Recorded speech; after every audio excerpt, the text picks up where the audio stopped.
Before we get started, dim the lights, turn on a fan for that soft background hum, and settle in. Maybe you've just brushed your teeth with a fluoride-powered wand. Maybe you're checking this on your glowing rectangle right before bed. Either way, you're not ready, because the life of a Roman child is about to put your morning routine to shame. Let's start with a secret, a forbidden little truth your history textbook never told you. Most Roman kids didn't want to go to school, but they didn't dare complain. Why? Because complaining was the first step toward being compared loudly and in public to a barbarian. And in ancient Rome, that was worse than being grounded. It was social exile. Now, crack open your wax tablet. We're going in. Rome before sunrise. In a cramped insula, think leaky apartment minus insulation or privacy, a child is jolted awake, not by an alarm clock, but by the bark of a dog and the slosh of a chamber pot being emptied out the window. Yes, that was the Roman snooze button, the sound of someone else's bodily waste cascading into the street. Welcome to the Eternal City. The air is cold, smells faintly of last night's fish sauce, and your tunic, the one you slept in, still has crumbs in the folds from yesterday's bread. But there's no time to fix that. Your mother is already lighting the oil lamp and muttering about how even Cicero studied harder than you. You're 7 years old. You can't spell Cicero. You're still learning your letters. Specifically the ones your father carved into a plank and nailed above the doorway like an ancient motivational poster. Disse aut discide. Learn or leave. No pressure. Breakfast of grit. Let's be clear, there is no Roman Lucky Charms. No warm porridge with cinnamon and a half-cut banana on the side. There is pulse, a porridge made of barley or spelt, and it is about as exciting as eating warm gravel. If you're lucky, it has a splash of honey. If not, it tastes like defeat. But you eat it anyway, because complaining about breakfast is for Greeks. And you've been told many times that Greek boys might be smart, but they cry too much and wear eyeliner. The moral education has already begun. While you eat, your father is practicing oratio, declaiming a passage from Virgil in a voice that makes the neighbors wince through the walls. Your mother is folding your cloak. Your sister is asking if she can come too. She can't. She's a girl. Unless she's in a wealthy household or being trained to become a future matron of philosophical taste, her education ends with learning how to spin, sew, and survive childbirth. For boys, though, school is survival, the commute from Hades. There are no yellow school carts in Rome, no backpacks with superhero logos. You carry your scrolls in a sack slung over your shoulder. And if you're especially unlucky, you're also carrying a writing stylus made of bronze that you're forbidden from losing under penalty of being made to copy all of Book 4 of the Aeneid, from memory. And the walk to school?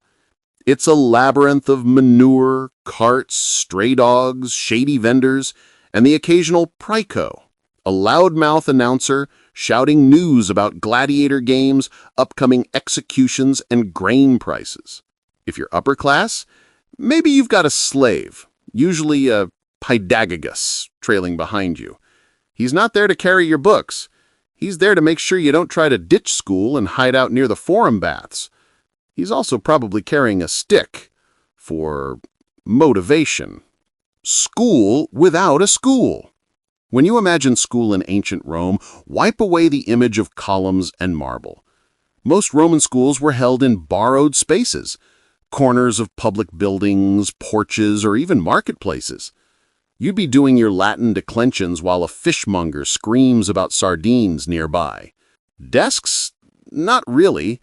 You sit on stools, if you're lucky. Otherwise, it's the cold ground, shared with other boys scratching out their lines on wax tablets while shivering in wool cloaks that haven't been washed since last Saturnalia. The teacher, The ludi magister is either a philosopher or a man who failed at being anything else, sometimes both. He wields a cane, a stylus, and the disappointed wrath of someone who once dreamed of orating before the Senate and instead is now correcting misspelled conjugations from a kid who still picks his nose. He starts the day with a roll call, not of names, but of offenses. Who failed to memorize their lines from Ennius? Half the class raises their hand. He sighs. Somewhere in the back, your friend Sextus is already crying. The curriculum of doom. Roman school was less about creativity and more about brute memorization and character crushing. You learned Latin and Greek reading and writing, arithmetic using an abacus made from pebbles, moral sayings you had to repeat until your soul gave in. The goal wasn't to be clever. It was to be obedient. You weren't trained to think. You were trained to remember. History wasn't a story. It was a tool for shame. Do you think Scipio Africanus asked for a bathroom break? Did Cato the Elder whine about his tunic being itchy? No, they did not. And so you sit, scratching your ankle and trying not to sneeze, while your teacher lectures on duty and valor and how weak boys end up in the army without sandals. Sometimes you wonder what it's like to be a Gallic child. Do they go to school? Do they even have scrolls? Then you remember what your father said. A Gallic child doesn't go to school. He goes to war. You return to conjugating verbs with new resolve. Sort of. So you've survived the morning chants, mumbled through Latin verbs like sum est est, and only got whacked with a cane once for writing Cicero with a backwards C. Congratulations! You are now ready for the Roman version of recess. Spoiler alert, it's not what you think. Roman recess. Less fun, more fear. There is no playground, no swings, slides, or dodgeball. The closest thing to a game is a heated argument about who copied their lines wrong. And recess isn't a break, it's an intermission in the ongoing psychological assault that is Roman education. You step outside, into the sunlight filtering through a haze of olive oil smoke and fish scales. The market next door is louder now. A butcher is yelling at a baker. Someone just tripped over a dog. It's chaos. Beautiful Roman chaos. And amid it all, a group of schoolboys, future senators and scribes, are throwing nuts at each other. Yes, actual walnuts, ancient Rome's version of dodgeball, drawing crude pictures of politicians in the dust with their styluses, arguing about who in class is secretly a Carthaginian spy, probably Gaius, because he eats his bread crust first. But even here, you're being watched. Your pedagogus is leaning against a pillar like an underpaid bodyguard, arms crossed, eyes sharp. You try to sneak behind the fish stand. He clears his throat. That's your cue to pretend you're meditating on the virtues of Roman civic life. Social clout in the forum of children. In modern classrooms, popularity is measured by sneakers, TikTok dances, or who brought extra snacks. In Roman school, it's about lineage. Are you the son of a senator? Congratulations, you may speak without being interrupted. Is your father a novus homo, a new man, first in the family to hold office? Then prepare to be ignored unless you're freakishly good at math. From a merchant family? Useful for snacks, not advice. Slave-born, but educated? Everyone pretends not to look impressed. Your status decides your social script. Even recess is a miniature senate full of whispers, alliances, betrayals, and accusations. Someone just started a rumor that young Tiberius owns a scroll with love poems on it. Tiberius is now redder than a toga at a wine festival. Re-entry into the arena. The second half of the school day begins with the same level of joy as a dental cleaning administered by a gladiator. The ludi magister returns from whatever shadow dimension he retreats to during breaks. He looks more tired now, or maybe more determined. It's hard to tell with a man whose eyebrows move more than his mouth. He raps his stick against the floor. Tabulae. You scramble to retrieve your wax tablet, which is now covered in a faint footprint, thanks Sextus, and hope your previous line of conjugations is still legible. You scratch over it with your stylus, the Roman equivalent of a rough delete key. And then the ferula makes its appearance. Meet the ferula, pain and pedagogy in one stick. The ferula is not just a stick. It is a character, a symbol, a threat whispered into the ears of Roman misbehaving children. Made of cane or leather straps, sometimes with a knot at the end for extra dramatic effect, it lives in the teacher's hand like a snake waiting to strike. Misspell amicus as amicus? Thwack. Misquote a line of Terence. Whap. Look confused when asked to explain the difference between genitive of possession and genitive of description. Oh, sweet Jupiter! Whap, thwack, whap. You're not injured, not really, but your pride has been dented, and your classmates are definitely watching and laughing, quietly, behind their tablets. Even in punishment, Rome teaches you something. Pain is temporary. Embarrassment lasts until Saturnalia. The education of morality and other lies. One of the key pillars of Roman schooling is moral instruction. That sounds lovely, until you realize that morality here means never cry unless you're stabbed, never question authority unless you're becoming it, and never, ever write in sloppy script.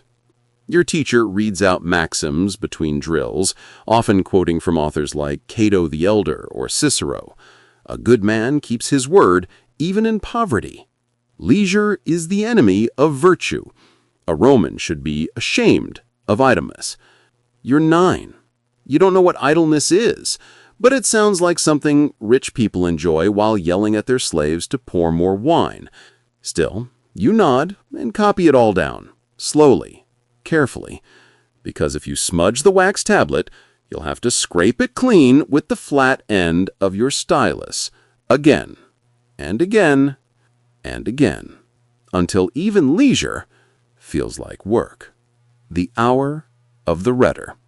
If you're from a wealthy family, your day doesn't end with basic reading, writing, and arithmetic. Oh no. You get bonus school with the grammaticus or even the rhetor, teachers of literature, philosophy, and oratory. Here things get intense. You are expected to recite Homer in Greek with proper cadence, analyze passages of Livia and determine what makes a good Roman, memorize speeches and perform them like a trial lawyer having a nervous breakdown. It's here that children are molded into future politicians, philosophers, and generals, or at the very least into people who can talk for 45 minutes about honor without blinking. You learn quickly, or you learn loudly. It's nearly midday. Your back aches, your stylus is dull, and your wax tablet looks like it's been mauled by an angry librarian. You think you've earned a break. What you get instead is food, sort of. Lunch? Don't get excited. Forget your modern lunch boxes, your protein shakes, your alphabet soup. A Roman schoolchild's lunch is portable, edible, and emotionally devastating. Behold the Roman student lunch menu. A piece of panis, dense, dry, possibly yesterday's bread. Maybe a bit of cheese, aged in sadness. A handful of olives, which you'll either treasure or trade depending on your emotional stability. If your family's doing well, maybe a date or two. Not the romantic kind, the fruit. And they're sticky. No roasted meats, no warm soup, no tiny packet of Capri Sun with a straw that always betrays you. Just a cold meal you eat sitting on a step, chewing slowly while your classmates argue about whether Play-Doh was overrated. You do not bring this with your teacher. Your teacher is eating a hot lunch at a table, like a king. He does not share. Dining with the gods and ants. Lunch is not a leisurely affair. It's quick, quiet, and surrounded by flies. You eat with your fingers, wipe your hands on your tunic, and try not to make eye contact with the kid who sneezed directly onto his date. Meanwhile, the local ants are circling, hoping for crumbs. The metaphor is not lost on you. And yes, the streets are still loud. Recess might be over, but Rome never is. Somewhere nearby, a man is being arrested for watering down his wine. Another is swearing vengeance over a stolen sandal. You chew your bread. You do not intervene. That's how gladiators are made. Cheating, a classical tradition. After lunch comes the worst part of the day, review quizzes. Now, if you're thinking ancient Romans had no concept of cheating, allow me to introduce you to the kid with answers carved faintly onto his wax tablet frame, the one who swaps styluses mid-lesson because his good stylus is actually a crib sheet, the boy who sits next to the brightest girl in class who shouldn't even be in class and accidentally repeats her recitations just slightly louder. Cheating is not encouraged, but it is practically expected. Rome loves cleverness, just not too clever. Caught once, slap on the wrist. Caught twice, sent to the back of the class, forced to recite Stoic philosophy until your mouth goes numb. Caught 3 times, your father hears about it, and his solution involves cold water, an angry uncle, and another lecture about how Scipio Africanus never cheated. You're not sure if that's true, but you nod anyway. The hierarchy of brainiacs. By now, you've noticed something. Being the smartest kid in class isn't always a blessing. Sure, your teacher loves you. He calls you Little Cicero and asks you to stand up and recite your compositions in front of everyone. But your classmates, they glare, they mutter, they plot. Because in Roman school, the nail that sticks out gets hammered. Literally sometimes. You remember Quintus, who once used the word syllogism correctly and with flair? That was the last time Quintus had flair. His toga was accidentally dipped in fish guts the next day. Being smart is respected, being too smart, dangerous. So you learn to downplay, to miss a question on purpose, to fumble your answer just enough to not seem like you're showing off. Rome rewards strength, but only if it doesn't look like ambition. The afternoon slump. There's no such thing as school dismissal in ancient Rome. Class ends when the teacher says it ends, or when he runs out of things to yell about, whichever comes first. But around mid-afternoon, things get fuzzy. The wax tablets are filled, the students are glazed over. Someone is quietly napping behind a column, hoping no one notices. Your teacher starts lecturing about Hannibal again, and you wonder, not for the first time, if elephants ever went to school. You doodle one in the corner of your tablet. It looks more like a slug with tusks.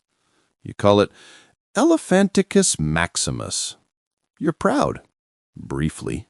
Then the teacher sees it. He stares. You stare. He sighs. You brace. No ferula this time.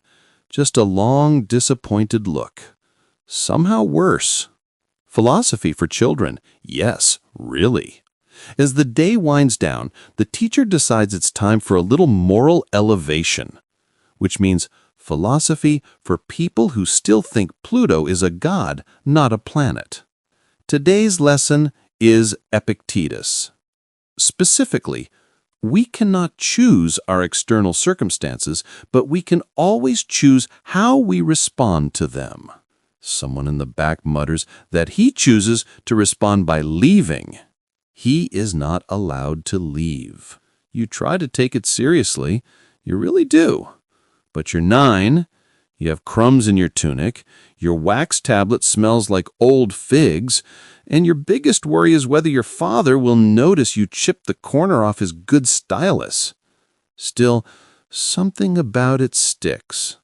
You don't get to choose the ferula, but maybe you can choose whether or not you cry afterwards. Maybe. The long road home. At last the teacher utters the sacred phrase, "Satis est prohodia." That's enough for today.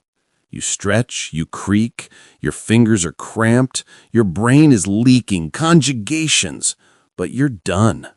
You gather your things, brush crumbs off your scroll sack, and brace for the walk home, dodging carts, fish guts, gossiping matrons, and that one chicken that always seems to escape from the butcher's stall. Your paedagogus walks silently behind you until you trip. Then he clears his throat. The sound of judgment. You've made it home. Your tunic is sweaty, your wax tablet is seeing things, and your stomach is staging a rebellion louder than the Senate.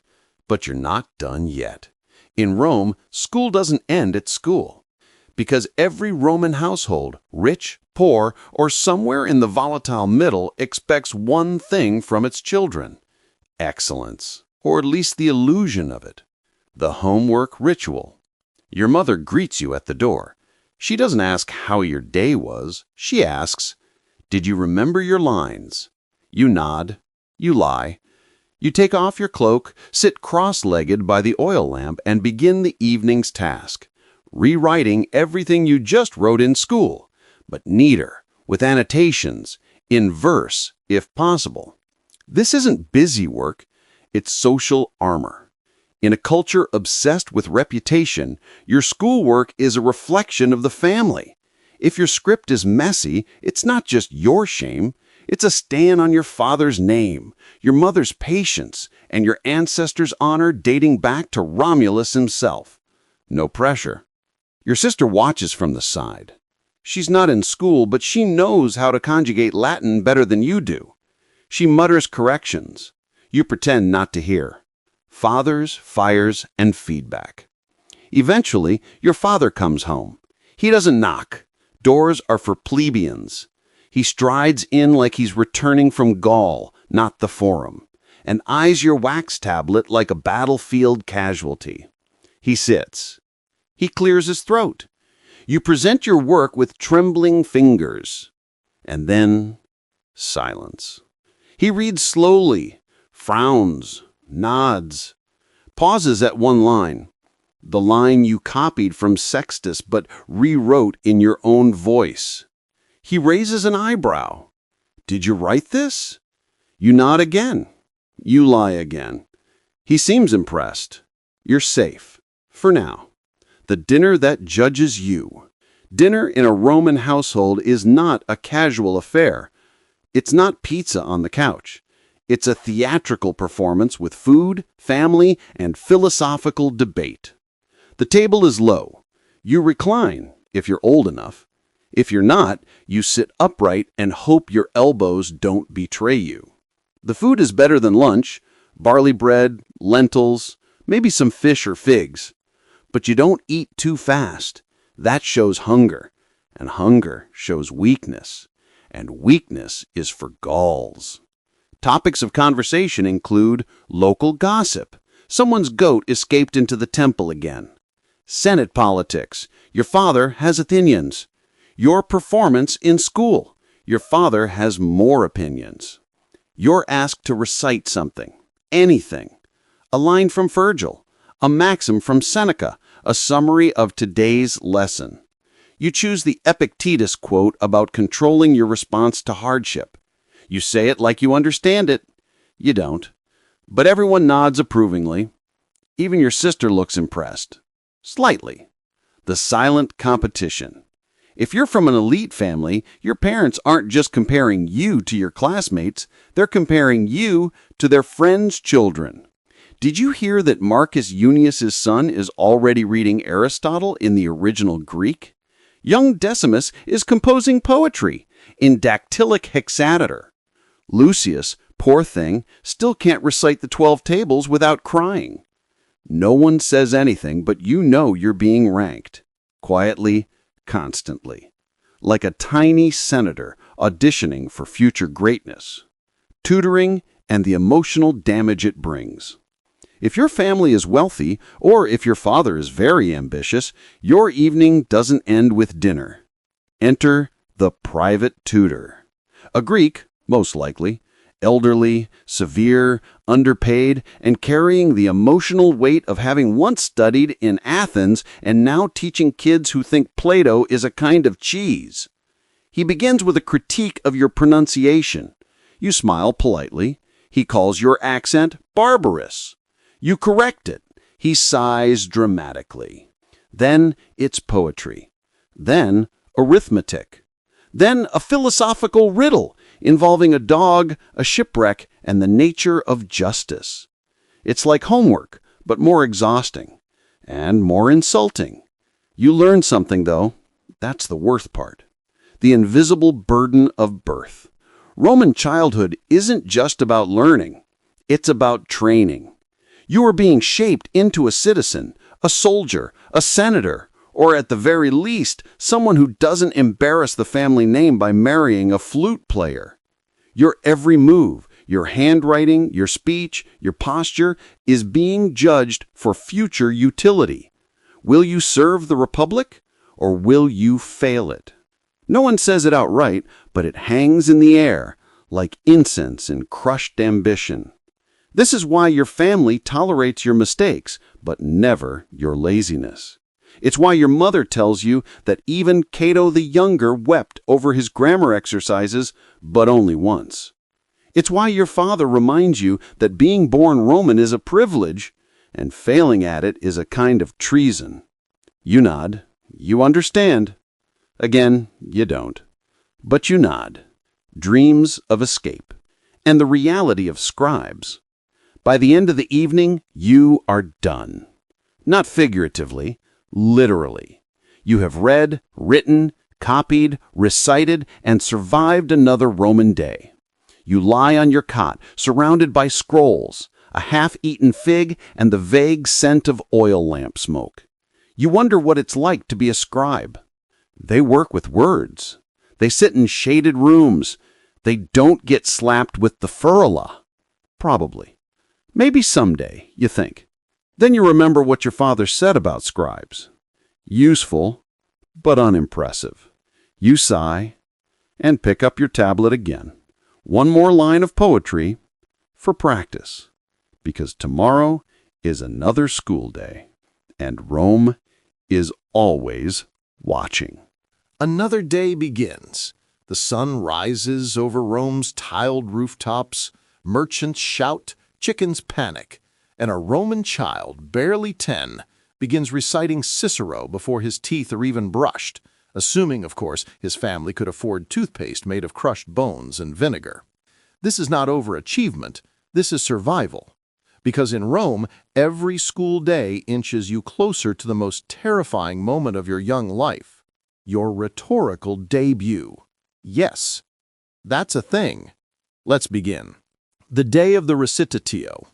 At some point in your schooling, usually when your teacher believes you've stopped drooling during verbs, you are told, quite calmly, that you'll be giving a recitation, in public, to an audience, with gestures.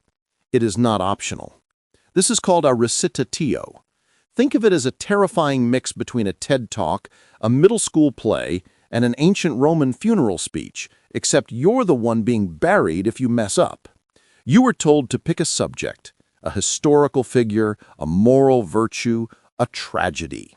You choose Cincinnatus because he's heroic and hard to mispronounce. You begin rehearsing in front of your tutor, in front of your family, in front of your dead ancestors, whose painted busts in the atrium definitely seem to be judging you. the orator's toolkit. To impress your teacher, your father, and the gods of eloquence, your speech must contain a bold opening line, preferably invoking virtus or fatum, at least one metaphor involving a lion or the republic, a moment of artificial weeping, authenticity optional, and a closing line that implies your readiness to die for Rome, even though you still sleep with a stuffed eagle. The day arrives. You stand up in front of your peers, your scroll trembling slightly. Your tunic is clean. Your hair has been combed. Your stylus hand is bandaged from overpractice. You take a breath. You begin. 30 seconds in, your voice cracks. You persist. 1 minute in, someone coughs. You glare.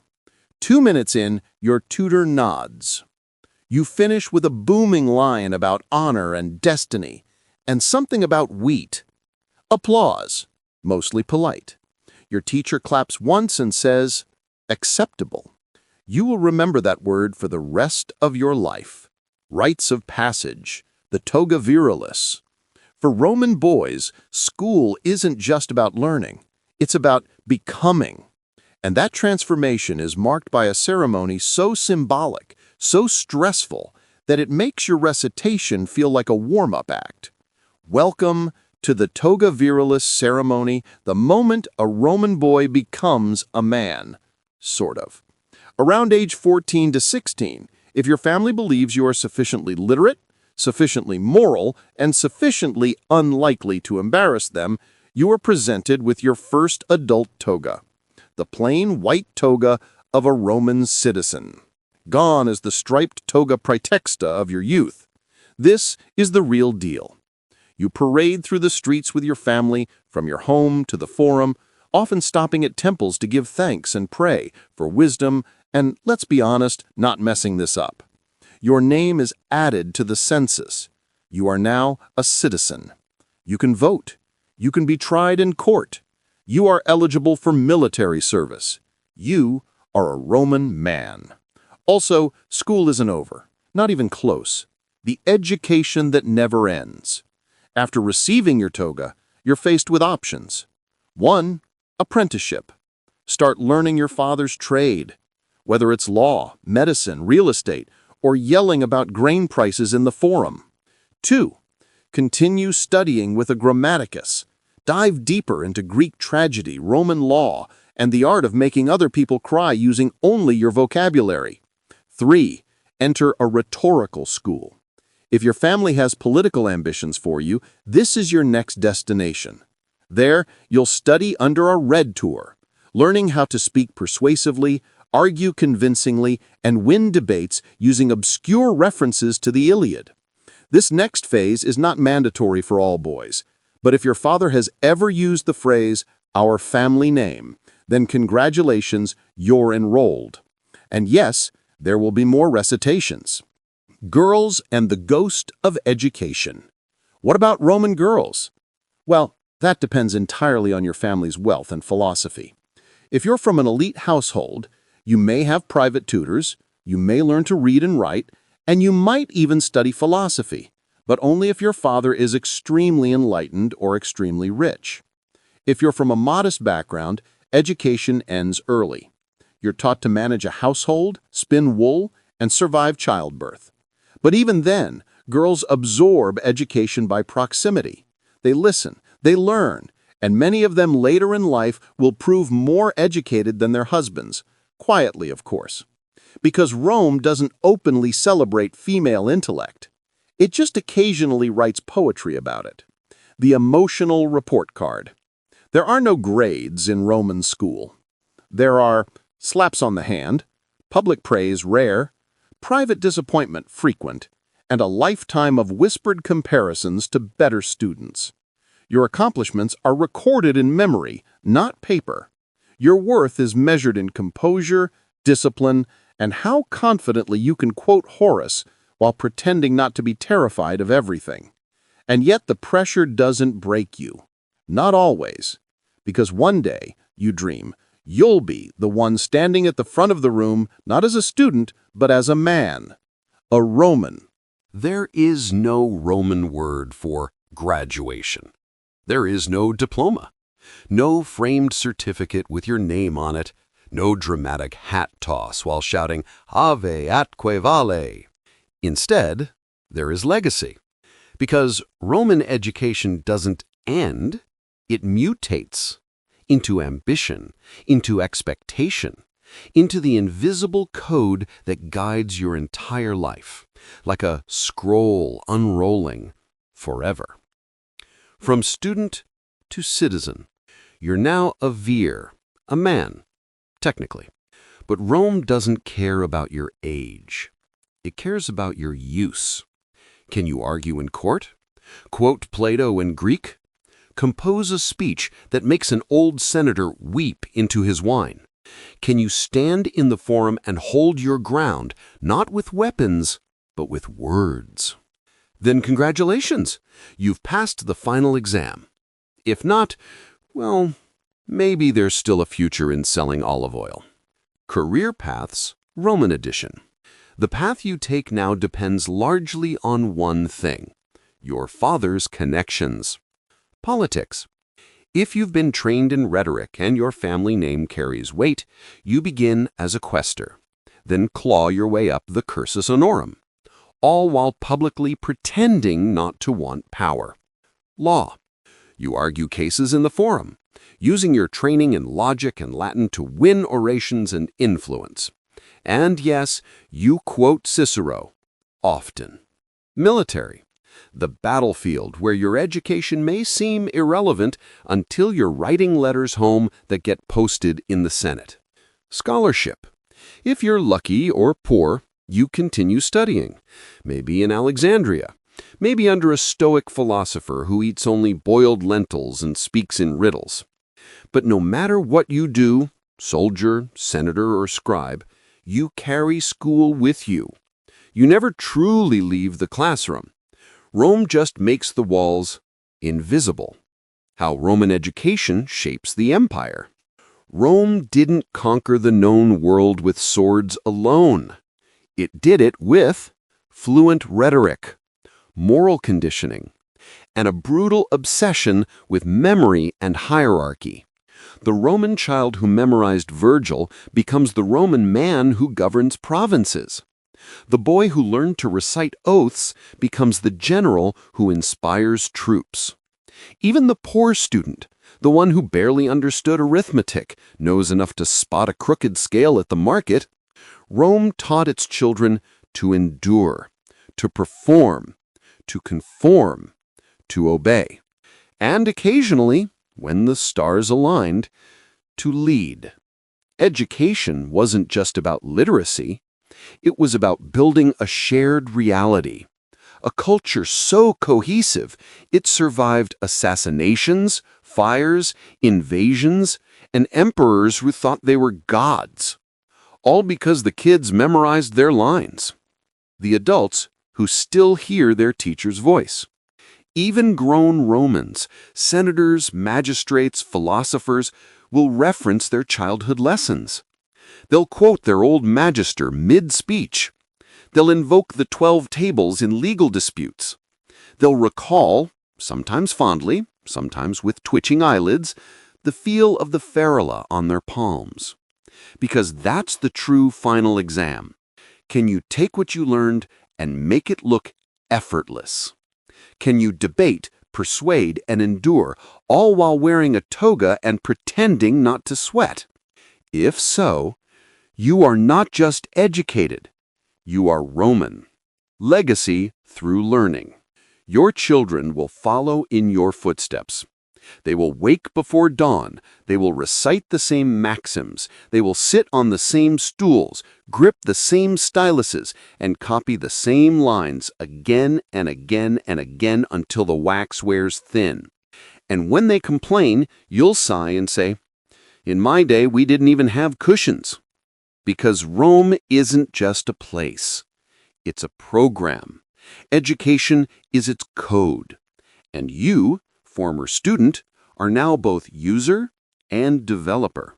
So what did you learn? If you're a Roman child, your report card isn't inked, it's lived.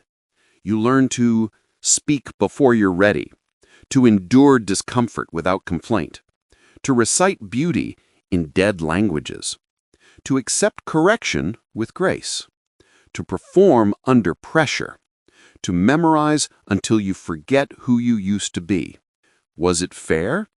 No. Was it kind? Rarely. Was it effective? Ask the ghosts of empires who tried to outlast Rome.